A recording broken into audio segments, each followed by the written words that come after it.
Welcome to burning politics. నిత్యం కద్దర్ నేతల dialogue వాడుతూ రణరంగాన్ని తలపించే తెలుగు నేల రాజకీయం రసకందాయంగా మారింది. సై అంటే సై అనే రేంజ్లో సాగుతున్న పొలిటికల్ దంగల్పై ఉలుక్కేద్దాం.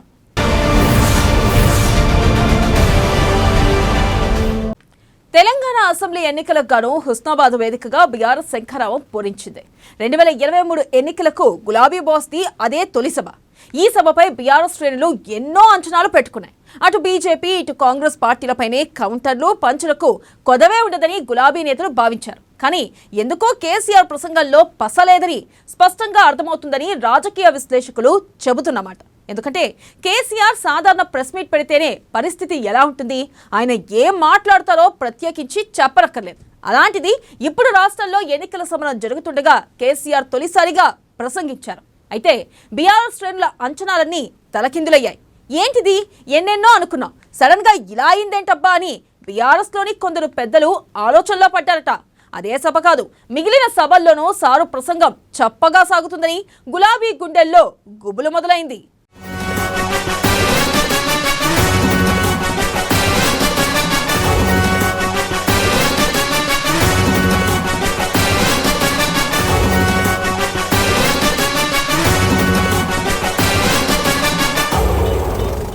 గులాబీ బాస్ గుండెల్లో గుబులు. కేసీఆర్ ప్రసంగంలో మిస్ అయిన పంచ్. కాంగ్రెస్ బీఆర్ఎస్ మధ్య ప్రధాన పోటీ. కాంగ్రెస్ కి అనుకూలంగా సర్వేలు, ప్రజల్లో 6 గ్యారెంటీలపైనే చర్చ. ఈసారి ఎన్నికల్లో కనిపించని కేసీఆర్ మార్క్.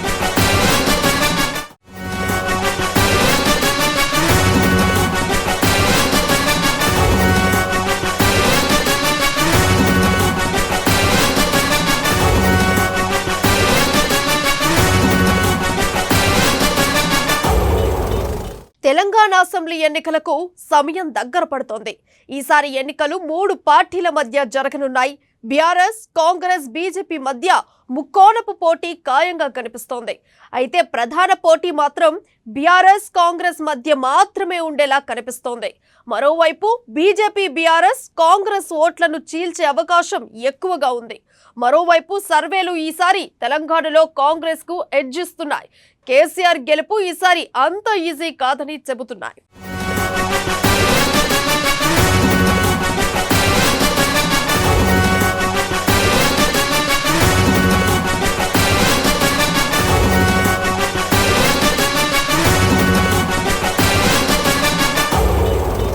కర్ణాటక గెలుపు తర్వాత తెలంగాణ కాంగ్రెస్ లో మంచి ఊపు వచ్చింది.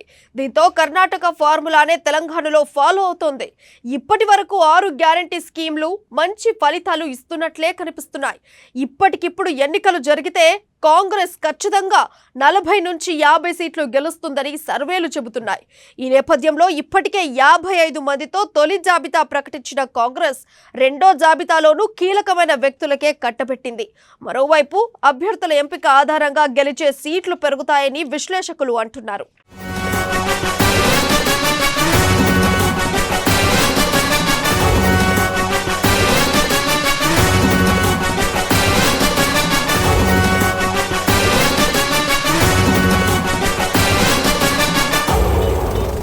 మరోవైపు రెండో విడత బస్సు యాత్రకు కూడా సిద్ధమవుతోంది. తొలి విడత యాత్రకు మంచి రెస్పాన్స్ వచ్చింది. దీంతో రెండో విడత యాత్రకు రూట్ మ్యాప్ సిద్ధం చేస్తోంది.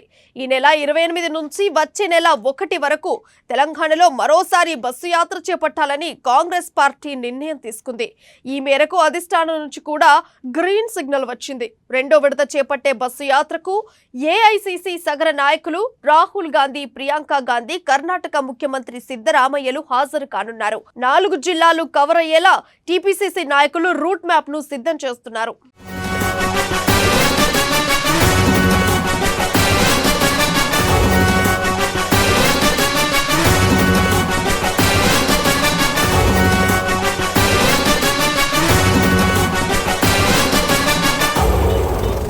ఇదిలా ఉండగా కాంగ్రెస్ పార్టీ తెలంగాణలో పవర్లోకి వచ్చేందుకు అన్ని ప్రయత్నాలు చేస్తుంది.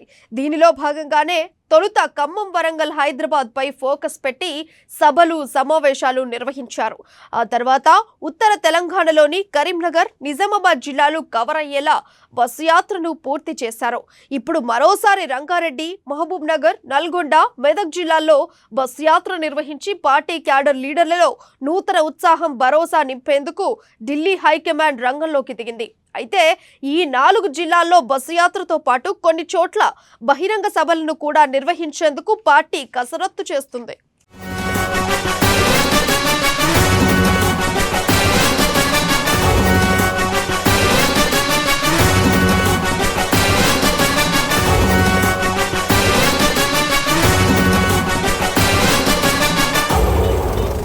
ఇక తెలంగాణలో బీజేపీ ప్రభావం పెద్దగా ఉండదని విశ్లేషకులు పేర్కొంటున్నారు. మహా అయితే 10 సీట్ల వరకు గెలిచే అవకాశం ఉంటుందని పేర్కొంటున్నారు. అయితే బీజేపీ ప్రభావంతో కాంగ్రెస్ ఓట్లు చీలితే మాత్రం నష్టం జరుగుతుందని అంటున్నారు. 2014, 2018 ఎన్నికల్లో కేసీఆర్ అత్యంత ప్రభావం చూపారు. అన్ని నియోజకవర్గాల్లో కేసీఆర్ బరిలో ఉన్నట్లుగా తన మాటలతో ఓటర్లను మెస్మరైజ్ చేయగలిగారు. సంక్షేమ పథకాలతో పార్టీని గెలిపించారు. అయితే ఈసారి కేసీఆర్ ప్రభావం పెద్దగా కనిపించడం లేదు. ఇప్పటికే 5-6 సభలు నిర్వహించినా కేసీఆర్ మార్కు రాజకీయాలు ప్రభావితం చేసే మాటలు పెద్దగా కనిపించలేదు. దీంతో ఈసారి కేసీఆర్ ప్రభావం తగ్గుతున్నట్లు అంచనా వేస్తున్నారు. మరోవైపు 10 ఏళ్లు అధికారంలో ఉండి అవే మాటలు మళ్లీ చెప్పడం వలన ప్రజలు పెద్దగా పట్టించుకోవడం లేదని తెలుస్తోంది.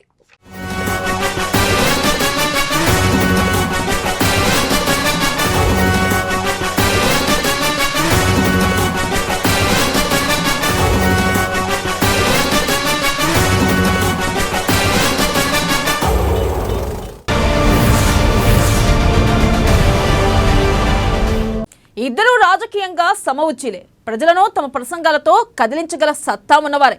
ఇద్దరిలో రాజకీయ నేపథ్యం వేరువేరుగా ఉన్నప్పటికీ స్వతహాగా ఎదిగినవారే.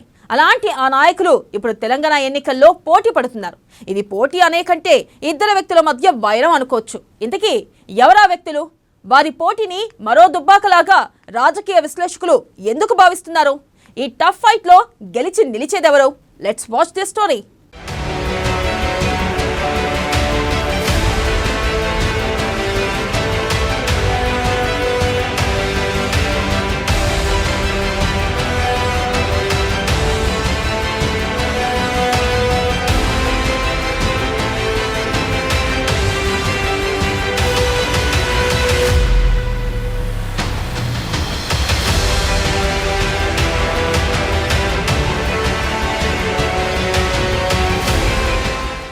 హీట్ ఎక్కిస్తున్న గజ్వేల్ రాజకీయం.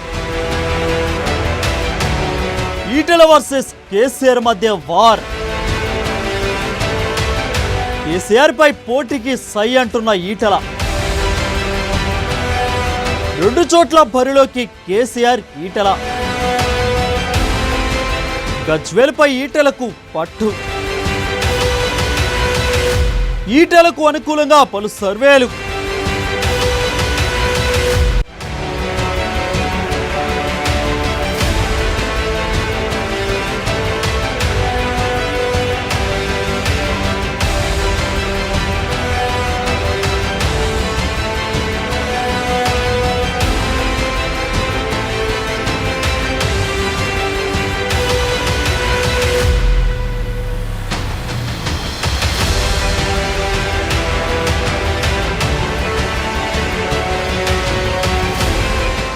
ఒకప్పటి టీఆర్ఎస్ పార్టీలో నెంబర్ 1, నెంబర్ 2 వ్యక్తులుగా చక్రం తిప్పిన సీఎం కేసీఆర్, బీజేపీ నేతల ఈటెల రాజేందర్ నేడు ప్రత్యర్థులు.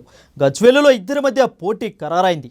బీజేపీ అభ్యర్థుల మొదటి జాబితాలో ఈటెల రాజేందర్కు అధిష్టానం 2 స్థానాలు కేటాయించింది. ఒకటి ప్రస్తుతం ప్రాతినిధ్యం వహిస్తున్న హుజూరాబాద్, కాగా సీఎం కేసీఆర్ నియోజకవర్గం ప్రాతినిధ్యం వహిస్తున్న గజ్వేలు రెండవది. హుజూరాబాద్ సంగతి పక్కన పెడితే గజ్వేలులో పోరు కన్ఫర్మ్ అయింది. కేసీఆర్ పై పోటీ చేసి గెలుస్తానని ఈటెల రాజేందర్ వ్యక్తిగతంగా సవాలు చేశారు. అనుకున్నట్లుగానే అధిష్టానం వద్ద సీటును కూడా కన్ఫర్మ్ చేసుకున్నారు. ఏనాడు ఒక రూపాయి కూడా ఇవ్వకుండా గెలిచిన బిడ్డ నేను.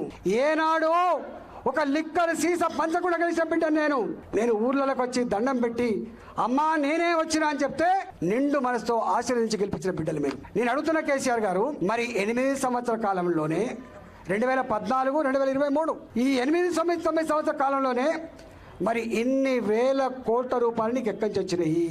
పోయినావా ఏమన్నా సర్ది పట్టుకొని కోలఫరం కాడికి? పోయినావా ఏమన్నా నువ్వు కంపెనీ కాడికి? పోయినావా ఏమన్నా నీ పొలం దున్నినవా? నువ్వు చేసినావా?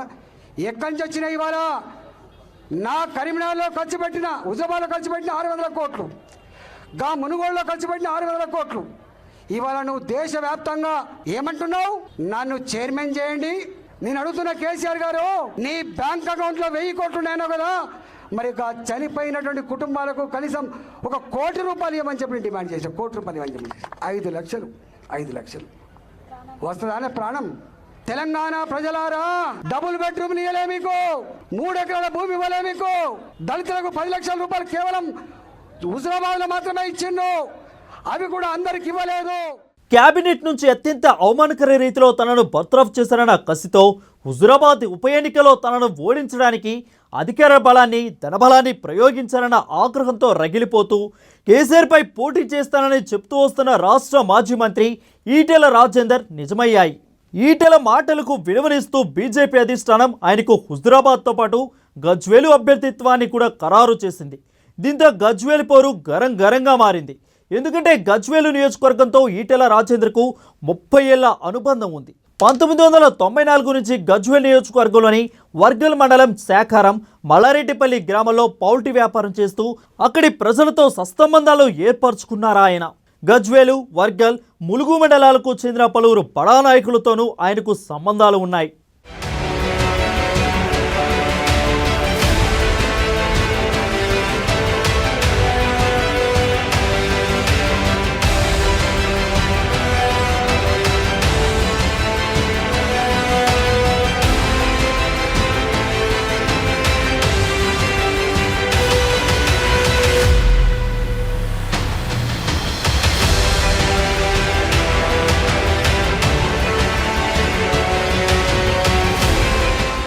రెండు 2002లో సిద్దిపేట జిల్లా గజ్వేలు ప్రజ్ఞాపూర్ మున్సిపాలిటీ పరిధిలోని ప్రజ్ఞాపూర్ శ్రీ పార్థివేశ్వర ఆలయంలోనే ఆయన బీఆర్ఎస్ సభ్యత్వం తీసుకుని పార్టీలో చేరారు.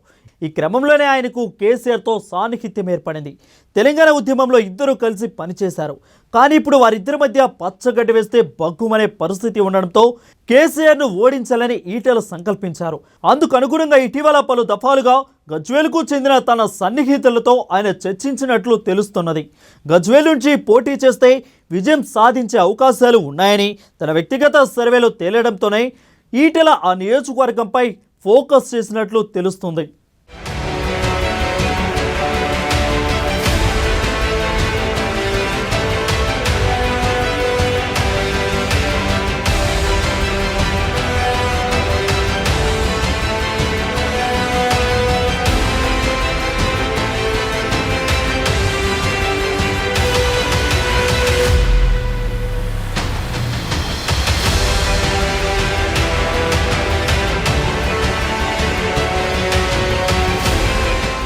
ఇదే సమయంలో ఆయన 10 రోజుల క్రితం ఒకసారి, వారం రోజుల క్రితం మరోసారి కేసీఆర్పై తాను పోటీ చేయడం తథ్యమని తేల్చి చెప్పారు.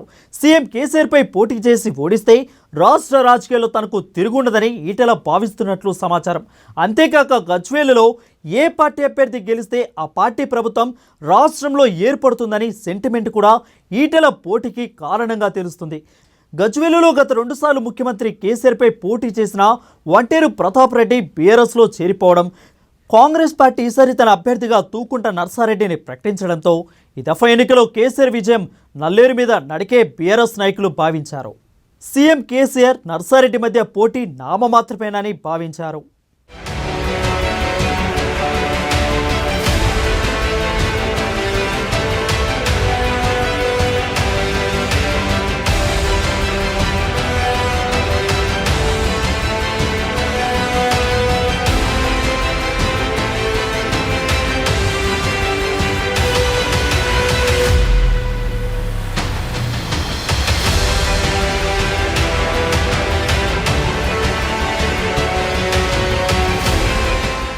కానీ ఈటెల రంగప్రవేశంతో గజ్వేలు నియోజకవర్గం రాష్ట్ర రాజకీయాల్లో ఒక్కసారిగా హాట్ టాపిక్గా మారిందని చెప్పవచ్చు. ఇటీవల బీఆర్ఎస్కు చెందిన పలువురు నాయకులు అసంతృప్త రాగం అందుకొని ప్రత్యేక సమావేశాలు ఏర్పాటు చేయడం, యువత బీజేపీ వైపు ఆసక్తి చూపిస్తుండడంతో సీఎం కేసీఆర్కు ఈటెల రాజేందర్ గట్టి పోటీనివ్వడం ఖాయంగా కనిపిస్తున్నది. గజ్వేలు నియోజకవర్గం ఒకప్పుడు కాంగ్రెస్ కంచుకోటగా ఉండేది. 1957లో అక్కడ కాంగ్రెస్ అభ్యర్థి జేబీ ముత్యాలరావు గెలుపొందుగా 1967, 1972, 1978, 1989, 2004, 2009 ఎన్నికల్లో కాంగ్రెస్ అభ్యర్థులే విజయం సాధించారు. 2014లో కేసీఆర్ గజ్వేలు బరిలో నిలవగా కాంగ్రెస్ అభ్యర్థి నర్సారెడ్డి 3వ స్థానంలో నిలిచారు. 2018లో కాంగ్రెస్ తరపున బరిలో నిలిచిన వంటేరు ప్రతాప్ రెడ్డి సీఎం కేసీఆర్కు గట్టి పోటీనిచ్చినా ఓడిపోయారు. మొత్తంగా ఈ పోటీలో ఎవరిది పైచేయి అవుతుందో చూడాలి.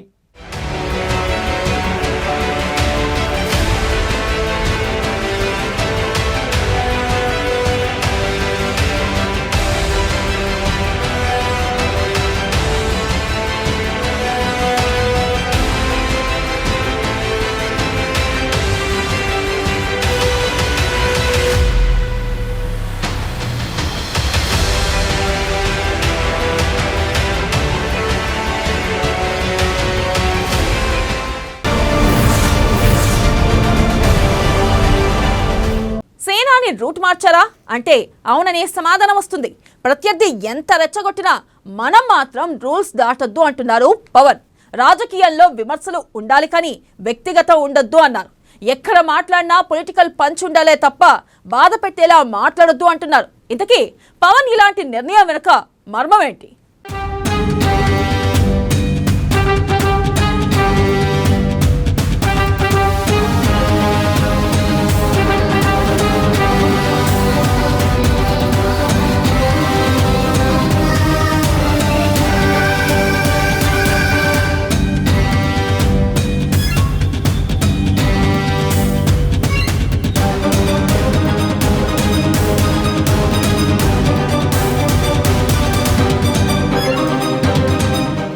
మాటే మంత్రం అంటున్న పవన్ ప్రత్యర్థిపై వ్యక్తిగత టార్గెట్ వద్దని సూచనలు, సమాజంపై దుష్పరిణామాలు చూపొద్దన్న సేనాని, వైసీపీ నేతలు పవన్ పై వ్యక్తిగత కామెంట్స్, ఫ్యాన్ పార్టీ కామెంట్స్ కి మౌనంగానే పవన్ అడుగులు, విలువలతో కూడిన రాజకీయం అవసరమంటున్న పవన్.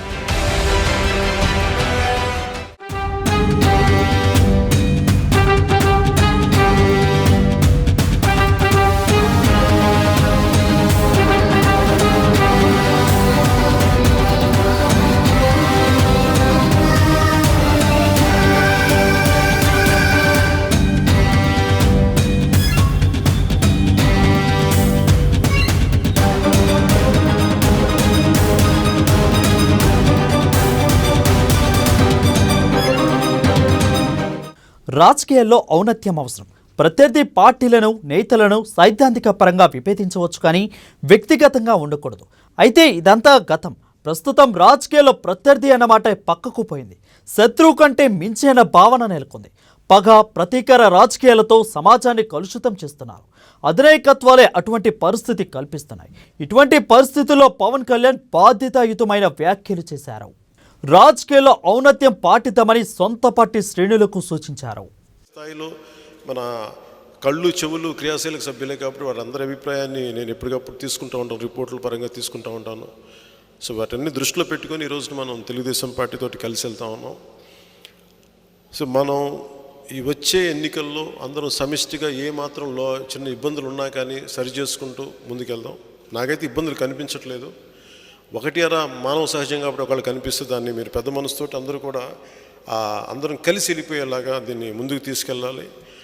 ఈ 24 ఎన్నికల్లో వైసీపీ పోయేలాగా, జనసేన తెలుగుదేశం పార్టీ ప్రభుత్వం ఏర్పడేలాగా ముందుకెళ్దాం.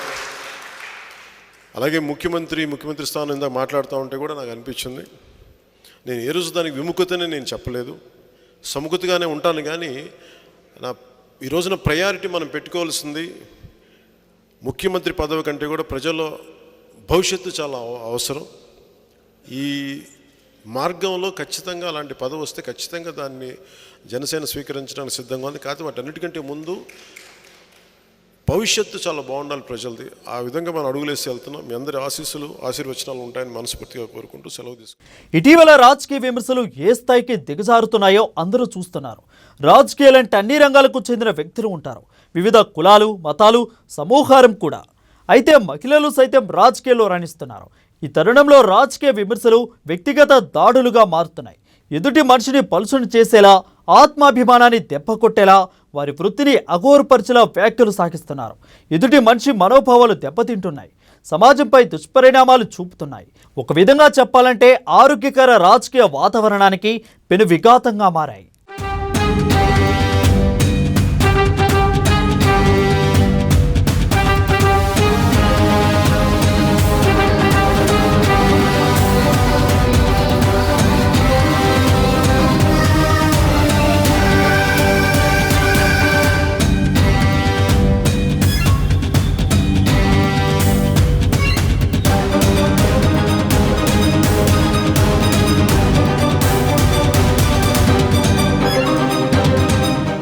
టార్గెట్ మాటలకు ఏపీ రాజకీయాల్లో తొలి బాధితుడు పవన్ కళ్యాణ్ అనే చెప్పాలి.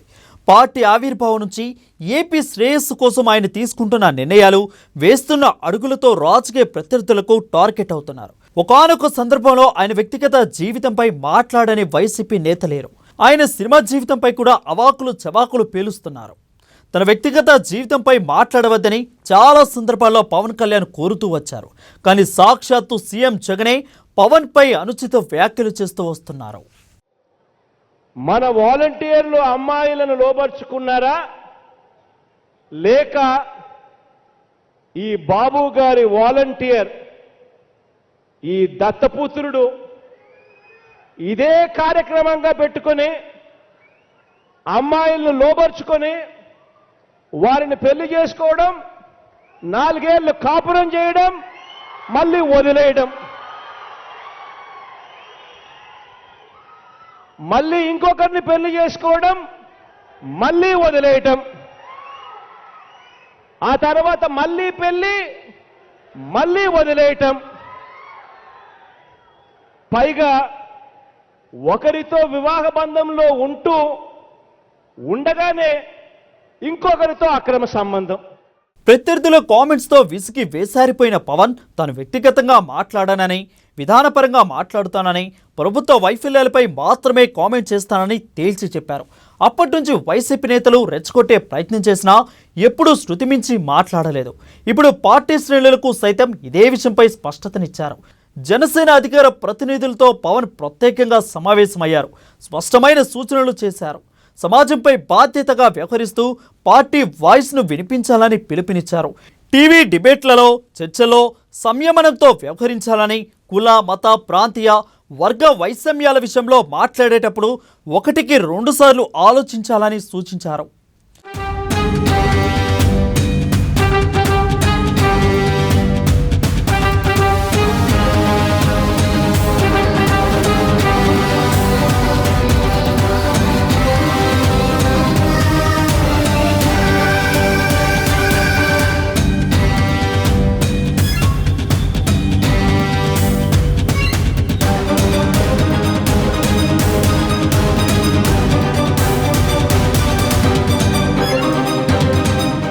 రాజకీయాలు అన్నాక శాశ్వత శత్రువులు, శాశ్వత మిత్రులు ఉండరని, ఎవరిని ఎప్పుడు కలవాల్సి వస్తుందో తెలియదు. అందుకే ఆహ్లాదకర వాతావరణంలో రాజకీయాలు నలవాల్సిన అవసరం ఉందని పవన్ కళ్యాణ్ అభిప్రాయపడ్డారు. మొత్తానికైతే పవన్ ప్రసంగం జన సైనికుల మనసును హత్తుకుంది. పవన్ ఔన్నత్యాన్ని వాళ్ళు గర్వంగా ఫీల్ అవుతున్నారు. ప్రస్తుతం పవన్ కామెంట్స్ సోషల్ మీడియాలో వైరల్గా మారాయి. నెటిజన్ల అభిమానాన్ని అందుకుంటున్నాయి. పవన్లో నెమ్మదితనం చూస్తుంటే రాజకీయ విశ్లేషకులు సైతం నాయకుడు లక్షణం అంటే ఇది అంటున్నారు.